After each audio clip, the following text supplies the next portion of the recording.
So our focus continues to be helping you understand how this budget is going to change your life. It's going to impact your life, and to help us decode the budget of Finance Minister Nirmala Sitharaman, we are joined by Mr. Arvind Virmani, Founding Chairman Egrow. Sir, thank you very much for joining us here on Mirror Now this afternoon. It's always a pleasure to have you on the show. Firstly, if I may ask you in one word, how will you like to describe Budget 2022, and did it meet your expectations? So I think there are kind of three big themes in the budget. But overall, I think the focus is on what one would call inclusive growth. And within it, the three or four themes are infrastructure, which has been there since the last budget and for many budgets before that. But the surprise there was the increase of 35% in the capital budget over and above the last year's 30%. The second important measure is that the theme of digital economy runs right through the budget, which I think is a great thing, because in my view, for the next 5 to 10 years, the digital economy is going to be a driver. The third element is the green economy, which is still, which is slightly more difficult, which is more gradual, because of the legacy investments in non-green systems and technologies. But that's the third one. And the fourth one, which is a bit difficult because it's really a state subject, is urbanization. So I would say broadly, these are the four themes underlying it. And overall, my view is that the emphasis on digital economy, which underlines many different segments. We can discuss, whether it's telemedicine, e-education, agro-tech, agricultural sector, MSMEs, startups, etc. I think that is very, very important. And I'm very happy personally, because I have been arguing about this for a long time, that the government appreciates and understands what a big role that digitization and digital economy can play in inclusive growth, at least over the next 5, but hopefully over the next 10 years. You've outlined some of the most important, points there from the budget. But before we get down and break it down as well, I also wanted to ask you if you were disappointed in any way, if there was something that, you possibly were expecting that you didn't hear from the budget this time? So I generally am very disappointed with not just the government, with most economists' understanding of the tax, macroeconomics of taxation. So, I have been arguing for major reforms of direct tax code, GST, customs duty, but I'm afraid that's a little bit of a disappointment for me. But I found that even some of my good economist friends really don't understand the link between taxation and a good tax system and how it drives the macroeconomy. But Mr. Virmani, did you expect some kind of tinkering as far as the tax slabs are concerned for the middle class? Because, the first reaction that we've got from most political leaders as well, they seem to suggest that there's nothing in the middle class, nothing for the middle class in this particular budget. So, the middle class basically focuses on taxation. And the tax reform is very selective. I was involved in the 1996 tax reforms, which basically I wrote a basic note on the basis on which that reform was done. But there has been a lot of tinkering on taxes, and I did not really expect there to be more tinkering on the taxes and tax rates, etc. Because if you recall, the 2019 budget had a big negative effect because of all the direct tax changes. What I was hoping was a move towards a direct tax code, which would actually help MSMEs, self-employed, small businesses, and even in the long term, the middle class. But as I already mentioned, that did not fructify. Virmani, just want to get your perspective on the MSME sector specifically, because, that has been one sector which has been hit hard by the pandemic. And we've seen through the pandemic from the beginning, the government's go-to strategy has been to provide credit guarantees and, credit lines, emergency credit lines, etc. But do you think that is sufficient to revive the sector? And even once again, we saw an extension of that kind of a scheme. Do you think that's sufficient to sort of help the sector out? So the credit schemes really have been done in cooperation with the RBI. So as far as I know, those schemes are going to continue. Yes. If you are saying there's no new scheme, yes, that is true. But the focus really has to be, on revival. For example, the Omicron wave, as soon as it's over, which I expect it to be over completely by March, and hopefully a little earlier, the contact sectors, which everybody is complaining are more labor intensive, more MSMEs there, will revive very, very rapidly. So it's really a question of judgment about do we, of the various waves which have happened.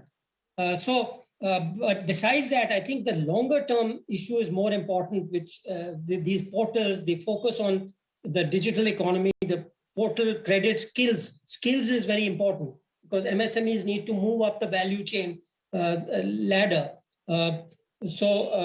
Putting workers, connecting workers, raising their skills, connecting them to MSMEs helps both the workers and the MSMEs. Because why do we focus on MSMEs? Because they generate jobs. So the key there is not MSMEs as some kind of an abstract thing, but as creators of value and generators of jobs. And here, I think the startup elements, if we look forward into the future, certainly we should preserve as many of the existing MSMEs as possible. But for the future, the whole startup system, the ecosystem has been a lot of emphasis on that. And we see that also in this current budget, in terms of the MS job generators. Yeah. Right. Dr. Virmani, you've been the country's chief economic advisor as well. Now, the biggest problem that we have in the economy is demand.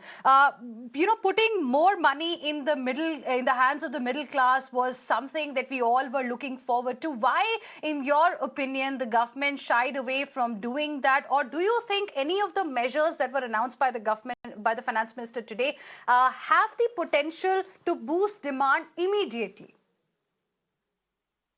So the most important, which myself and many others have been saying, is to accelerate the construction intensive infrastructure. So what boosts the demand immediately is construction activity, building infrastructure, whether it's roads or any other things.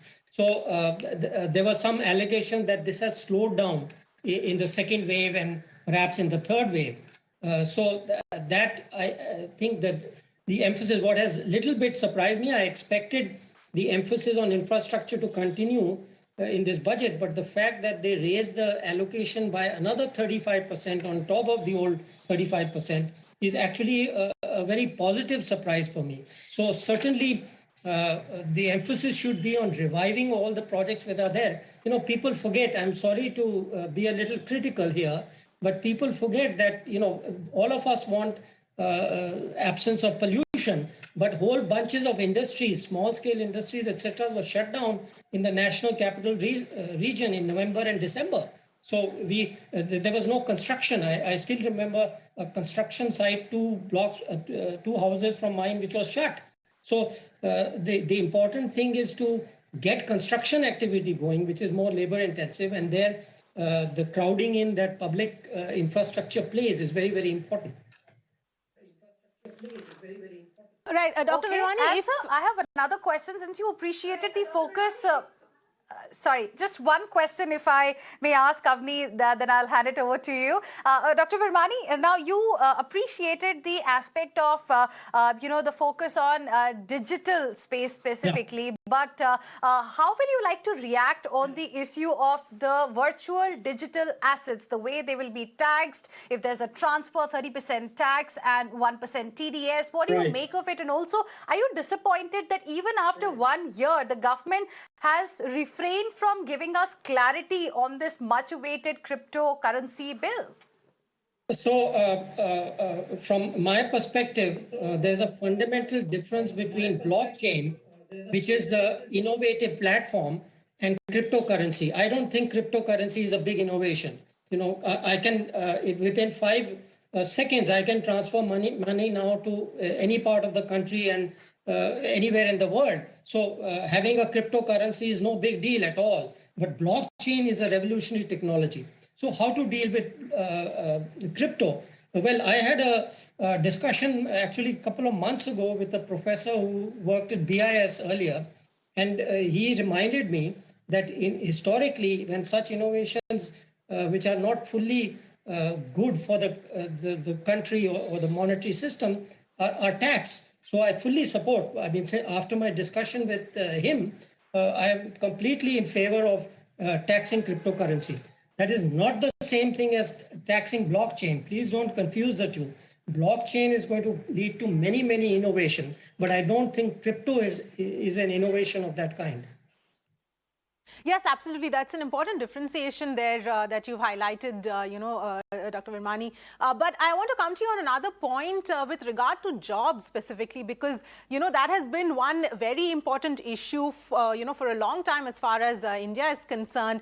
And in terms of what is being done to create jobs, the finance minister did announce that production-linked incentives has a potential to create about 60 lakh jobs over the next few years.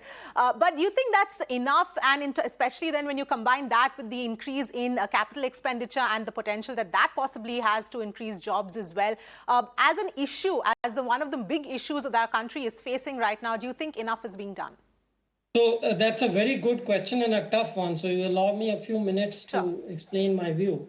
I have now from the PLF has complete data on jobs for during the first wave. Okay, so what it shows me is that the job decline actually lagged the GDP decline. They are correlated, but they lag. So just to give you an example, the decline in first quarter GDP in the first wave of the epidemic was 24.4%, but the decline in jobs was only 15.3%. Okay, but at the end of the wave, by Jan-March of the previous year, which was the end of the second wave, GDP was up by 1.6%, but jobs were still down by minus 1.4%. So the point is it lags.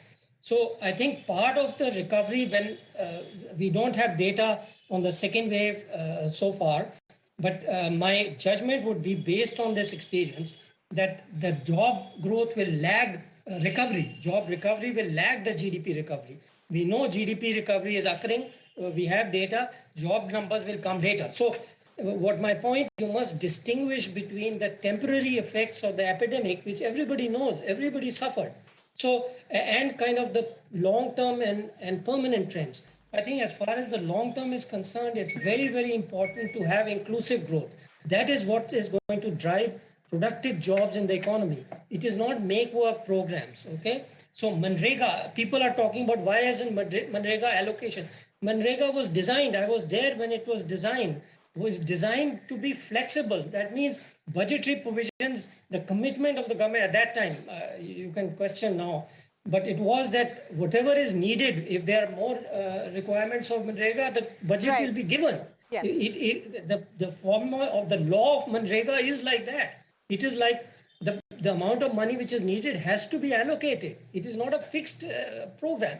So people talk about urban Manrega. Again, I think people are getting too, with the pandemic is a once in a century shock. Okay. Yes. If you're going to make all your economic policy based on one shock, you have to look at what are the long-term implications and what are the long-term solutions.